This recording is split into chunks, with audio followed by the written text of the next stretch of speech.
Hi friends, எல்லோரும் எப்படி இருக்கீங்க? நான் ரொம்பவே சூப்பராக இருக்கேன். இன்றைக்கி இந்த வீடியோவில் ஒரு 44 இன்ச் அளவுள்ள ப்ளவுஸ் கட்டிங் தாங்க நான் கட் பண்ணுறத உங்கள்கிட்ட ஷேர் பண்ணியிருக்கேன். ஃபஸ்ட்டு லைனிங் ப்ளவுஸை நாலாக மடித்து போட்டுக்கிட்டேன். கரை பகுதி கீழ்ப்பக்கமாக வச்சுக்கிட்டேன். அதிலிருந்து ஒரு அரை இன்ச்சுக்கு மட்டும் அடித்து திருப்புறதுக்கு மாதிரி லைனிங் ப்ளவுஸுன்றதுனால இவங்களுக்கு ப்ளவுஸோட ஹைட்டும் அதிகம். அதனால் ஒரு அரை இன்ச் மட்டும் போதும். கையோட சுற்றளவு முன்கை சுற்றளவு பார்த்திங்கன்னா 6 இன்ச்சு, உயரம் 8 இன்ச்சு. பாருங்கள், தைக்கிறதுக்காக 6 இன்ச்சு அவங்களோட கை சுற்றளவு, 2 இன்ச்சு எக்ஸஸாக விட்டுட்டேன்.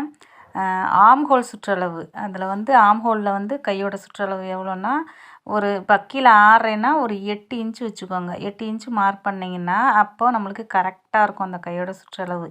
ரொம்ப ஈஸி மெத்தடுங்க. இன்னும் கொஞ்சம் குண்டாக இருக்காங்க அப்படின்னா அவங்களுக்கு நம்ம 1.25 2 அந்த மாதிரி வச்சுக்கலாம். சிம்பிள் மெத்தடுங்க. இப்போ பாருங்கள், நான் ஆம்ஹோலோட சுற்றளவு எவ்வளோ இருக்குதுன்னு பார்க்குறேன். 8.5 இன்ச்சு ஒரு பாயிண்ட் இருந்தது.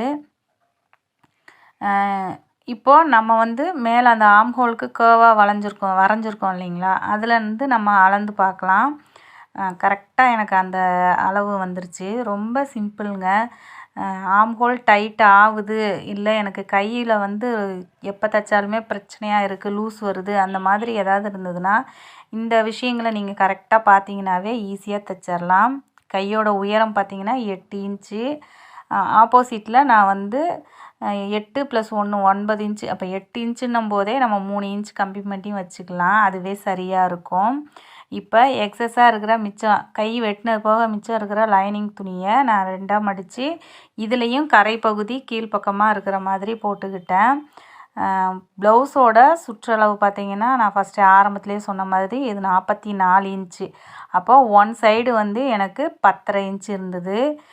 இந்த மாதிரி ப்ளவுஸாக 4ஆக மடித்து போட்டுட்டு அளந்து பாருங்கள். இந்த மெத்தட் கொஞ்சம் நம்மளுக்கு ஈஸியாகவே இருக்கும். ஹைட்டு, ப்ளவுஸோட ஹைட் குறிச்சிக்கலாம். ப்ளவுஸோட ஹைட் பார்த்திங்கன்னா நம்ம பேக் டாட் போட்டிருப்போம் இல்லைங்களா, அதுலேருந்து ஷோல்டர் அளவு வச்சு அதுக்கப்புறம் எக்ஸஸாக தையலுக்கு குறிச்சிக்கிட்டேன். இவங்களோட ரெடி அளவே பார்த்திங்கன்னா எனக்கு 15 இன்ச்சு. நல்லா இறக்கமாக போடுறவங்க, இவங்க டீச்சருன்றதுனால பேக் சைடு நல்ல இறக்கம். 15 இன்ச்சு ரெடி அளவு. கழுத்தோட அகலம் நான் 2.25 இன்ச்சு வச்சுக்கிட்டேன். கழுத்தோட உயரம் நம்ம பேக் சைடு ப்ளவுஸை மடித்து 1.5 இன்ச்சு மடித்து தைக்கிறதுக்கு உண்டான இடத்துலேருந்து வச்சு அதிலேருந்து தையலுக்கு குறிச்சிக்கலாம். கீழே அகலமும் நான் 2.25 குறிச்சிக்கிட்டேன். அப்படியே ஒரு பாக்ஸ் வரைஞ்சிட்டு ரவுண்டாக வரைஞ்சிக்கலாம். இவங்களுக்கு பின்னாடி பேக் சைடு கழுத்து நல்ல ரவுண்டாக கேட்டிருந்தாங்க. பாருங்கள், இந்த ப்ளவுஸில் எப்படி ரவுண்டாக இருக்குது இல்லைங்களா, இதே மாதிரி ரவுண்டாக வேணும்னு கேட்டிருக்காங்க. அதனால் நான் பாக்ஸில் பாருங்கள் சும்மா கொஞ்சம் தான் விட்ருக்கேன். அப்படியே நல்லா ரவுண்டாக வரைஞ்சிக்கிட்டேன். இதுக்கப்புறம் நம்ம கழுத்தில் ஷோல்டர் அளவு ஃபஸ்ட்டு கழுத்து அகலத்துலேருந்து தையலுக்கு குறிச்சிக்கிட்டேன். அப்புறம் ரெடி அளவு குறித்து அதிலேருந்து தையலுக்கு ஷோல்டர்லேருந்து நம்ம கை ஜாயின் பண்ணுறது குறிச்சிக்கிட்டேன். ஆம்ஹோல் சுற்றளவு நான் 6 இன்ச்சு வச்சுருக்கேங்க. அதிலேருந்து ஒரு 1.25 இன்ச்சு வச்சுக்கிட்டேன். சுற்றளவு 10.5 இன்ச்சு. அதிலேருந்து 2 இன்ச்சு எக்ஸஸாக வச்சுருக்கேன். இப்போ அதுக்கு ஒரு பாக்ஸ் போட்டுக்கலாம். நீங்கள் பாக்ஸ் போடும்போதே தெரியுதா, நான் ஸ்கேலை கொஞ்சம் லைட்டாக வளைச்சி வச்சுட்டேன். இந்த மாதிரி இல்லாமல் இருக்கணுன்னா நம்ம ஆப்போசிட் சைட்லேயும் ஒரு 6 இன்ச்சு கரெக்டாக அளந்துட்டு அப்புறம் வச்சுக்கலாம். ஏன்னா சின்ன சின்ன இதில் தான் நம்மளுக்கு மாற்றம் வரும். அப்புறம் பார்த்து நான் திருத்திக்கிட்டேன். இப்போ இதை அப்படியே அளந்து பார்த்துக்கலாங்க. எனக்கு கரெக்டாக இருந்தது. ஒரு நம்ம மேலே ஷோல்டர் பிடிப்போம் இல்லைங்களா, அந்த அளவை கொஞ்சம் எந்த அளவுக்கு பிடிப்போமோ அங்கேருந்து அளந்து பார்த்துக்கோங்க. கரெக்டாக இருந்தது. நான் இன்னொரு தடவை செக் பண்ணிக்கிட்டேன். அவ்வளோதாங்க. ரொம்ப சிம்பிள். இன்ச்சு டேப்பில் அளக்கலாமா, இல்லை அளவு ப்ளவுஸ் வச்சு அளக்கலாமா, எது உங்களுக்கு கம்ஃபர்டபுளாக இருக்கோ அதை வச்சுக்கோங்க. எனக்கு பார்த்தீங்கன்னா இப்போ உங்களுக்கே தெரியும், நான் 2யுமே வச்சுக்குவேன். இன்ச் டேப்பையும் யூஸ் பண்ணுவேன், அதே சமயம் அளவு ப்ளவுஸும் வச்சுக்குவேன்.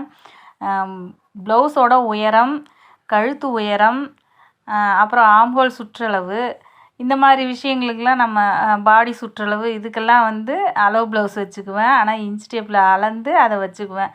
எனக்கு இந்த மெத்தடில் தான் கரெக்டாக இருந்தது. இது கிராஸ் கட் ப்ளவுஸு. அதனால் பாருங்கள், எக்ஸஸாக இருக்கிறதுல நான் அப்படியே கிராஸ் போட்டுக்கிட்டேன். பேக் சைடை அப்படியே போட்டுட்டு நம்ம ட்ரேஸ் எடுத்துக்கலாங்க. ஃபஸ்ட்டு வந்து கழுத்து சைடு நம்ம ஸ்கேலால் ஸ்ட்ரைட்டாக வச்சு ஒரு கோடு போட்டுக்கலாம். அதுக்கப்புறம் ஆம்ஹோல் சைடு அதையே அப்படியே கோடு போட்டு எடுத்துக்கலாம்.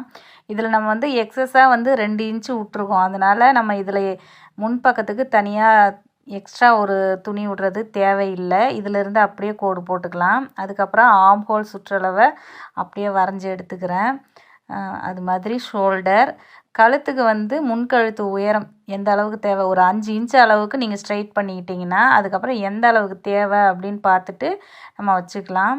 இப்போது ஆம்ஹோலை வந்து ஒரு 1/2 இன்ச்சு வந்து உள்பக்கமாக நம்ம வந்து குடஞ்சி வெட்டணும். வெட்டிய அது மார்க் பண்ணிட்டேன். அதுக்கப்புறம் முன்கழுத்து உயரம் பார்த்திங்கன்னா ஒரு 6 இன்ச்சு வச்சுருக்கேன். முடிஞ்ச வரைக்கும் எல்லாருக்குமே 6 இன்ச்சுன்றது சரியாக இருக்குங்க. ஒரு சிலர் ஹைட் கம்மியாக இருக்காங்க அவங்களுக்கும் இல்லை எனக்கு முன்கழுத்து வந்து நல்லா இறக்கமாக வேணும் அப்படின்னு கேட்குறவங்களுக்கு மட்டும்தான் மாற்றமாகும். மிச்சப்படி முக்கால்வாசி பேருக்கு 6 இன்ச்சுன்றதே சரியாக இருக்கும். அது மாதிரி முன் கிராஸ் உயரம் வச்சுக்கிட்டேன். அளவு ப்ளவுஸ்லேருந்து இழுக்காமல் அப்படியே வச்சாச்சு. இதுக்கப்புறம் சென்டர் டாட் குறிக்கணும் இல்லைங்களா, அதுக்கு வந்து கழுத்து அகலம் இப்போ 2.25 வச்சுருக்கோம் அப்படின்னா நம்ம 3.25 வச்சுக்கணும், ப்ளஸ் ஆட் பண்ணிக்கணும் 1.